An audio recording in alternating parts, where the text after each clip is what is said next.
మొన్నే గదా కేక్ జేసి దెబ్బైపోయాము. ఇప్పుడు ఇది అవసరమా అంటే మా అమ్మ, "ఆహా! నేను ఒప్పుకోను. నేను చేయాల్సిందే" అంటది. ఇంతకేం జేస్తుందనుకుంటున్నారా? హల్వా అంట.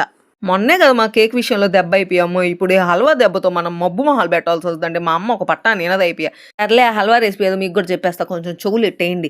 ముందుగా ఒక కప్పు చక్కెర తీసుకొని, ఆ కప్పు చక్కెర ప్యాన్‌లో ఏసింది. దాంతో 3 కప్పులు నీళ్లు పోసి, ఆ చక్కెర కరిగేదాకా తిప్పిందనమాట. తర్వాత అదే కప్పుతో తీసుకొని వాటర్ కలిపి దాంట్లో పోసింది ఆ చక్కెర నీళ్ళల్లో.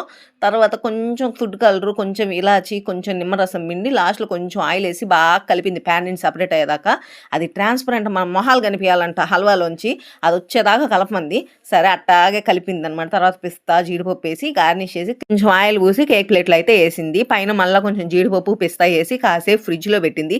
ఈసారి దెబ్బవ్వలేదండి. బానే వచ్చింది. కాకపోతే కొంచెం సాగలేదు. హల్వా అంటే సాగాలి. కొంచెం నోట్లో వేసుకోగానే కరిగిపోయిందనమాట. టేస్ట్ అయితే బాగుంది. మీరు కూడా ట్రై చేయండి. మా అమ్మ చేసిన హల్వాకైతే ఒక లైక్ కొట్టండి. Bye bye.